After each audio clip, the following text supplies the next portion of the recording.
예, 이제 외국인 근로자 고용 등용하는 법률을 보도록 할게요. 외국인 근로자 고용 등용하는 법률은 이게 연역이 있죠. 과거에는 외국인 근로자라는 표현을 쓰지 않았습니다. 옛날에는 그분들은 산업연수생 그런 표현을 썼어요. 산업연수생.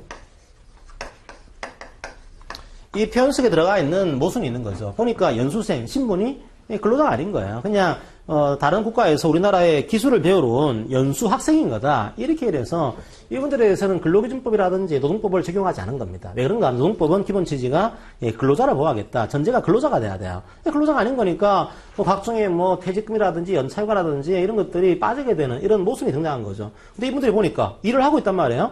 야, 굳이 우리가 산업연수생으로 할 필요가 있냐. 그냥 이제 이탈해서 불법 체류자 되면은 이게 오히려 돈 더 받을 수 있다. 오히려 불법 체류로 이게 이어지게 되는 이게 모순이 불거진 겁니다. 그러면서 사업주는 약점을 잡고 있는 거죠. 너 내가 신고하면은 이거 이제 알리면은 너 출국해야 돼, 추방해야 돼 이런 문제 때문에 오히려 노예처럼 이걸 잡고 있는 이런 경우도 벌어졌고 상당히 인권 침해 문제가 심각했던 겁니다. 그래서 지금은 연수생 제도를 폐지했어요. 이게 모양은 그럴싸한데 이게 인권 침해가 너무 심하다. 없애버리고 아예 정정당당하게 근로자로서 고용하자. 그런데 고용을 함부로 할 수가 없으니 허가해서 외국인 근로자를 들어오는 것으로 그렇게 제도를 바꿨어요. 지금은 고용 허가제를 도입을 하고 있습니다. 외국인 근로자 고용 허가제. 이제 월크 퍼밋이라고 하죠. 그죠? 이런 제도를 도입을 하고 있는 겁니다. 허가 받아가지고 정당하게 근로자로서 우리가 고용하겠습니다. 이런 제도를 지금 도입을 하고 있습니다. 그러면, 이 법이 어떤 사업장에 적용되는 거냐? 그걸 먼저 보도록 할게요. 516쪽에. 적용 범위를 보겠습니다. 적용 범위. 적용 범위는 외국인 근로자 및 외국인 근로자를 고용하고 있거나 고용하려는 사업 또는 사업장에 이 법을 적용합니다. 적용 제외가 선언법은 약간의 그런 법상의 이 적용 범위 문제가 있기 때문에 선언법에 적용을 받는 선박에 승마하는 선원 중에서 대한민국 국적을 갖지 아니한 선원 또는 및 그 선원을 고용하고 있거나 고용하려는 선박의 소유자, 그 선원과 선박 소유자에 대해서는 이 법을 적용하지 않겠습니다. 항상 선언법은요, 이 다른 특례가 많아요. 선언법은 근로기준법에 대해서도 특례가 있고 여러 가지 특례를 선언법에 만들어놨습니다. 그런 특례 때문에 제한정들이 꽤 있어요. 여기서도 선언법에 따라서 선언에 대해서는 우리가 이 법을 적용하지 않겠습니다. 예외를 주고 있습니다. 자, 그 다음에 문제는 항상 외국인 근로자에 대한 고용의 문제가 등장하게 되면 항상 나오는 반발들이 있어요. 어떤 반발일까 이게요? 이게 국내 일자리를 이거 침해하는 거 아니냐. 우리나라 국내도 실업률이 심각한데 외국인 근로자 들어옴으로써 오히려 국내에 있는 일용직 근로자였던 일자리를 뺏어가는 거 아니냐. 이런 문제가 계속 나옵니다. 나오기 때문에 그럼 외국인 근로자를 도입하는 건 좋은데 이거 어떻게 해야 될 것이냐. 첫 번째로는요.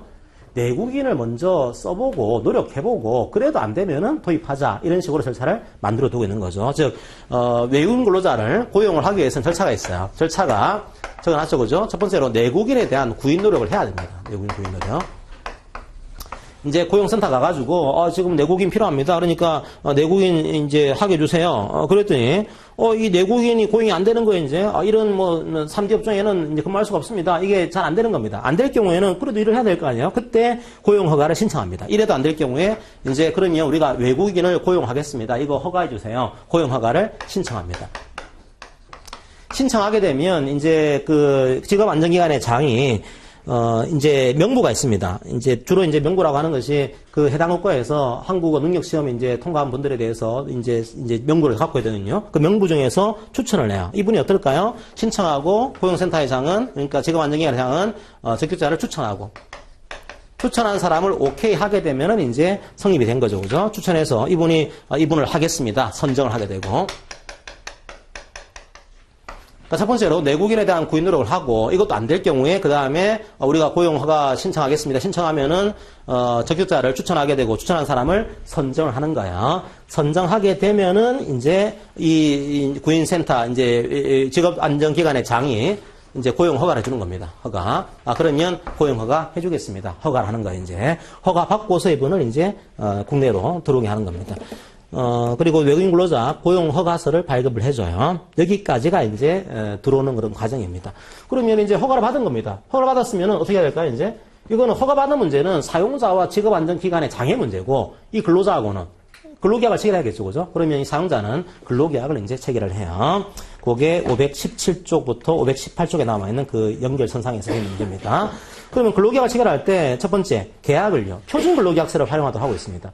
이게 만약에 너무 이제 계약서에 대해서 유연성을 주게 되면은 이거 오히려 외국인 근로자의 노동인권을 침해하게 되는 그런 희한한 계약서가 만들어지는 거 아니냐. 이걸 막기 위해서 우리가 만들어둔 표준 근로계약서를 활용하세요. 표준 근로계약서를 사용해서 근로계약을 작성해야 되고 그다음에 체결을 해야 되는데 이게 외국인 근로자가 떨어져 있어요. 그러니까 이 근로계약 체결은 산업인력공단에 대행하게 할 수 있도록 이렇게 대행을 지금 인정을 하고 있습니다. 대행을 하고 있어요.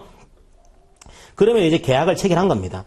자, 계약을 체결했으면 이 계약 기간이 나오겠죠. 그럼 이 근로자는 얼마의 기간 동안 우리 국내에서 취업 활동을 할 수가 있을까요? 제가 EBS 가끔씩 봤더니 외국인 근로자가 국내에 있고 아이들이 찾아오는 그런 프로그램이 있던데 갑자기 표현이요. 한국에 얼마 계셨어요? 이랬더니 한국에 한 4년 근무하고 있습니다. 4년 동안 우리나라에 있을 수가 있나? 예, 있을 수가 있어요. 그게. 그걸 이해하시면 이 법을 이해하시면 프로그램을 이해할 수 있어요. 이게요. 어떤 얘기인지 보겠습니다. 자, 얼마 동안 근무할 수 있는가 하면 취업활동 기간이요. 3년에 3년. 3년 범위 안에서. 그러니까 여기서 계약을 하게 되면 취업활동 기간이 3년입니다. 3년. 3년인데 언제부터 3년인가 하면 입국한 날이에요. 입국한 날부터, 입국일로부터 3년 동안 취업활동을 할 수가 있는 거죠. 정확하게는 3년 이내예요. 3년 이내. 3년 범위 안에서 활동을 할 수가 있어요. 그러면 3년인데, 이거 좀 4년 있는 거는 이 사람 불법 체류한 사람을 지금 텔레비에서 보고 있는 건가? 그게 아니에요. 연장할 수 있어요. 만약에 이분에 대해서, 지금 이 기간이 끝났지만 사용자가요, 이분 일 잘하시니까 한 번 더 우리가 연장을 하겠습니다. 허가 요청하겠습니다. 하게 되면 이 근로자가 2년 미만. 1회 한해서 2년 미만의 범위 안에서 한 번 더 취업활동 기간을 연장할 수가 있어요. 그러니까 3+2의 구조입니다. 엄밀하게는 5년이 되는 건데 5년을 다 인정해주지 않고요. 대개 한 4년 10개월 정도까지 인정해주는 그런 내부 내용들이 만들어져 있습니다.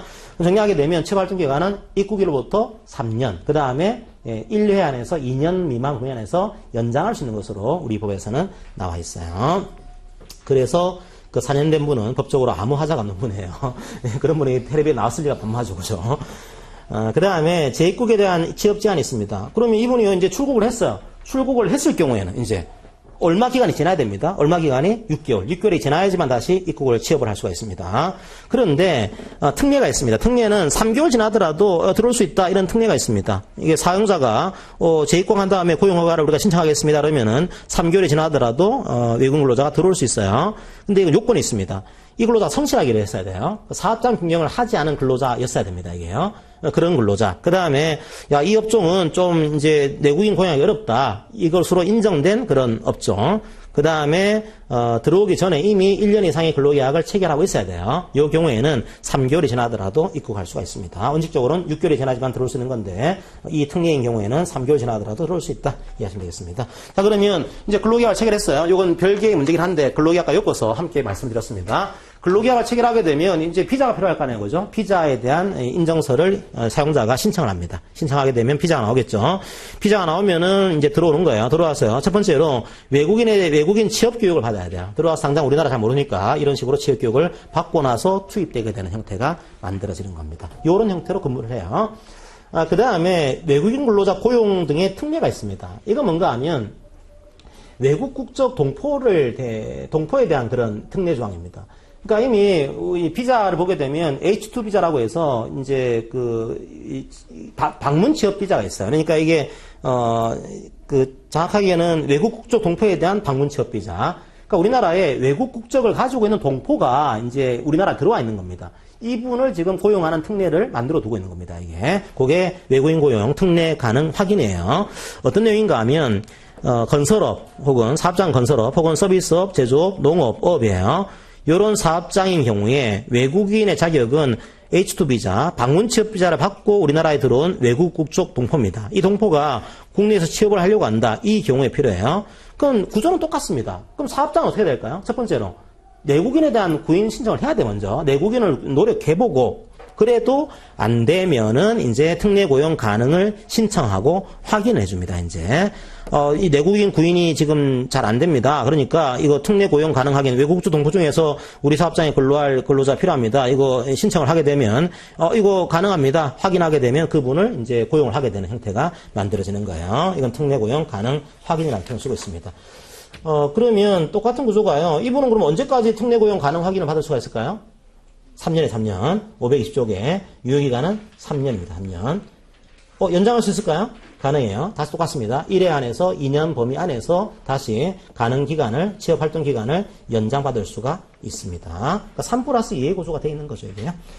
자, 그렇게 여러분들이 이해하시고요. 그 다음에 외국인에 관한 또 하나의 문제가, 이제, 다른 나라에서 있다가 우리나라 오다 보니까, 이 만약에 뭐 퇴직을 했다. 그럼 퇴직금 문제 혹시나 이거 사업주가 체불하면 어떻게 되는 거냐? 혹은 이제 귀국을 해야 되는데, 저는 돌아갈 이제 비행기 비용이 없습니다. 이 경우에 어떻게 해야 되는 거냐? 이 문제 때문에 보험을 이제 의무적으로 가입해야 되는 것을 만들어 놨어요. 첫 번째가, 자, 사용자가 이건 가입을 해야 돼요. 출국 만기보험 신탁에 가입을 해야 됩니다. 이건 왜 그런가 하면, 이게 퇴직금 지급을 가름하는 거예요. 이런 보험 신탁에 가입을 하게 되면 퇴직금을, 이제 퇴직금 제도를 설정한 것으로 간주를 해줍니다. 그럼 이분이 이제 퇴직을 했어요. 그럼 이 돈을 받는 겁니다. 근데 지급 시기가 언제일까요? 이 지급 시기는 뭐 바뀌긴 했지만 바뀐 지가 얼마 되지는 않았습니다. 피보험자 등이 출국한 때부터 14일 내에 이걸 지급을 해요. 이 제도를 만들어낸 기본적인 취지는, 이제 돌아가라는 거예요, 이제. 우리가 출국해야지만 돈 주겠다. 이런 취지로 만들어 둔 겁니다, 이게. 그래서, 이게 항상 어떤 문제가, 나중에 이거 뭐 돈 떼이게 되는 문제 생기는 거 아닙니까? 혹은 뭐, 또 더 다른 이제 인권 침해 문제가 있는 거 아닙니까? 이런 문제가 있었는데, 현재는 그렇게 돼 있어요. 그래서 여러분들이 그 공항 같은 데 가시면은 이분이 자기 나라 가서 자기가 거래했던 은행을 통해서 받을 수도 있고요. 아니면 그 출국 게이트를 통과하게 되면은 거기에 이걸 주는 이 창구가 있습니다. 그때 받고서 나갈 수도 있어요, 이게요. 그러니까 우리나라에서 일단, 나간 경우에 공항이라든지 혹은 자기 나라에서 이 돈을 받을 수 있게 이렇게 돼 있는 거예요. 14일 내에 이거를 지급을 해야 되는 겁니다. 만약에 이걸 3년 동안 행사하지 않으면은 똑같죠. 임금 채권과 똑같이 봐서 3년 동안이 소멸시효입니다. 소멸을 해요. 요거를 사업주가, 사용자가 가입을 해야 됩니다. 그리고 보증보험에 가입을 해야 돼요. 보증보험은 이게 임금 체불하게 되면은 이걸 보증하게 한 보험을 지금 사용자가 가입을 해야 된다. 만들어놨고. 그 다음에 근로자가 가입을 해야 되는 보험이 있습니다. 근로자 입장에서는, 귀국 시 비용 필요한데 이거 문제 있는 거 아니냐. 귀국 비용 보험 신탁을 가입을 해야 돼요. 귀국 시 여비에 충당하기 위해서. 이것도 역시 3년 동안 행사하지 않으면 소멸합니다. 상해보험을 가입을 해야 됩니다. 상해보험도 이게 뭐 질병이나 이런 사망 등에 대해서 상해보험을 외국인 근로자가 이제 가입하도록 지금 하고 있어요. 건강보험은 직장 가입자로서 지금 가입하게 되는 형태가 만들어져 있고, 나머지 것들은 쭉 읽어보시고요. 5번을 보시면은 외국인 근로자에 대한 고용허가나 특례 고용 가능 확인을 취소할 수 있습니다. 보니까 부정한 방법으로 이걸 받은 거예요. 보니까 그때는 이거 취소하겠습니다. 나중에 계약을 했는데 계약한 임금을 안 줍니다. 계약한 근로조건을 위반합니다. 그때도 이 고용허가를 취소할 수 있습니다. 그러면 15일 이내에 근로계약을 종료를 해야 됩니다. 자, 넘어가요. 그 다음에 이제 뭐 외국인 근로자 고용의 제한 이거 읽어보시고요. 이제 만약에 취소받게 되면은 이런 사람은 다시 고용을 하게 되면은 문제가 생기겠죠. 그죠? 3년 동안 고용을 할 수가 없어요. 고용을 제한하고 있습니다. 사용자에 대해서 외국인 근로자 더 이상 이 사람을 고용할 수 없습니다. 3년 동안 제한하는 곳이 있습니다. 허가받지 않고서 고용을 했다.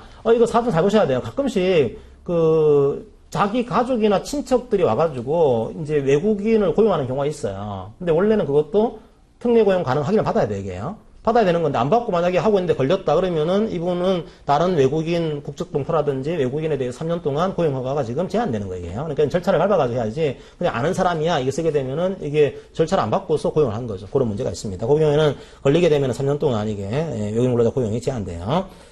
그 다음에 확인 취소된 경우도 그렇고 출입관리법을 위반에 처벌받은 자도 이에 대해서 고용 제한이 되는 구조입니다. 차별할 수 없고요. 뭐 외국인 근로자 단체는 지원해 줄 수 있다. 이런 내용들이 나와 있습니다. 마지막으로 그럼 외국인 근로자가요. 우리나라에 들어왔어요. 들어왔는데 사업장을 변경할 수 있을까요? 변경 가능해요. 왜냐하면 이걸 변경하지 않게 되면은 그래도 이게 직업 선택의 자유가 있는 건데 이거 헌법상의 기본권을 너무 침해하는 거 아닙니까? 이렇게 문제가 될 수 있기 때문에 사업장에 대한 변경을 인정해 줍니다. 그런데 변경 횟수가 제한이 되어 있습니다. 변경 횟수가 아까 제가 취업활동 기간이 몇 년이라고 했죠? 입국일부터 3년. 그 다음에 연장하게 되면 2년의 범위 안에서 연장할 수가 있어요. 그럼 여러분들이 그냥 1년마다 한 번씩 가능하고 이렇게 하시면 돼요. 3년의 요 안에서는 3회까지 변경할 수 있습니다. 사업장을요. 요 2년 범위 안에서는 2회까지 사업장을 변경할 수 있다. 근데 사업장 변경을 그냥 하는 게 아니고 이거 뭔가 이유가 있어야 돼요. 자, 변경을 신청할 수 있다. 어떤 경우에 첫 번째 변경 신청 사유 보시면은 523쪽에 1번 근로계약을 해지하려고요. 사용자가 근로계약 기간 중에 만료가 된 다음에 갱신을 안 하려고 합니다. 이 경우에는 다른 사업장 가야 되는 거 아닙니까? 신청할 수 있는 거예요. 그 다음에 누가 보더라도 이거는 더 이상 이 사업장에서는 근로를 못하는 거지 이게 인정된 경우에 다시 사업장 변경을 신청할 수 있습니다. 그러면 다른 사용자가 다시 이분에 대해서 이제 고용허가 받아가지고 그냥 취업을 하게 되는 형태가 만들어져요. 그런데 변경을 신청했는데 3개월 안에 허가를 못 받았어요. 그때는요, 출국을 해야 돼요, 이제. 그 다음에 근로기간이 끝났으면은 1개월 안에 변경 신청을 해야 되는데, 변경 신청을 하지 않았습니다. 그때도 출국을 해야 됩니다. 물론 이 근로자가 업무상 재해 때문에 뭐 문제가 있다, 질병이 있었다, 이 경우에는 그 기간에 그 사유가 없어진 날부터 기간을 기산하는 것으로 되어 있습니다. 변경 횟수는 3회 더하기 2회 형태예요. 3년 범위 안에서는 3회를 초과할 수 없고 연장된 2년 범위 안에서는 2회를 초과할 수 없도록 사업장 변경에 대해서는 제한을 가하고 있습니다. 논란은 많아요. 논란은 뭐 이건 뒤에 524쪽에 헌법재판소의 그런 결정이 있긴 한데, 아니 근로자들에 대해서 왜 우리나라 국민들은 외국인 사업장 변경에 대해서 이게 직업선택의 자유 때문에 자유롭게 할 수 있는 건데 왜 외국인 근로자에 대해서는 이걸 제한하고 있는 겁니까? 이거는 이 헌법상의 기본권을 침해하고 있는 경우 아닙니까? 라고 하는 문제가 등장한 적이 있습니다. 헌법에서는 뭐 큰 문제는 없다, 그렇게 결정이 나온 적이 있어요. 자, 그렇게 하시고서 여러분들이 보시길 바랍니다. 한번 그 문제를 풀어 보겠습니다. 527쪽에, 아니 차라리 526쪽을 보겠습니다. 제가 볼 때 노무사 2016년도 문제가 괜찮은 문제가 꽤 있어요. 526쪽에 3번 문제 한번 풀어보세요. 3번 문제. 526쪽에 3번 문제.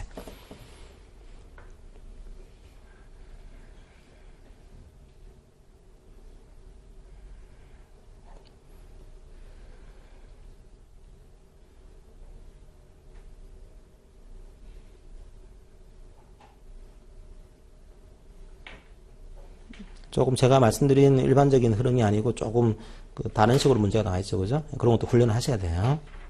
감으로 한번 잘 풀어보시기 바랍니다.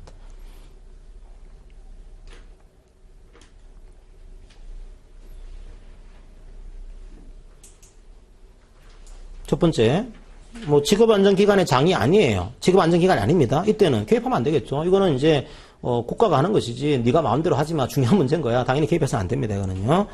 자, 두 번째로 외국인 취업교육 받아야겠죠, 그죠? 사용자는 그걸 받을 수 있도록 해줘야 되고, 그 다음에 이게 취소가 되거나 법률 위반 시에는 3년 동안 고용을 제한할 수 있습니다.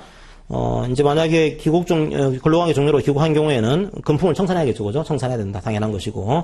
5번은 계약을 해지하려고 합니다. 계약 해지할 경우에는 직업안정기간에 장애 허가가 필요하다? 그러진 않아요. 이게 계약 해지는 자유인 거죠. 단지 계약을 해지했을 경우에 이 근로자는 사업장 변경을 신청해서 그 내용을 이어갈 수 있는 이런 형태가 만들어지겠죠. 계약 해지할 때 자본주의 국가에서 국가가 허가해야지만 계약을 해지할 수 있어.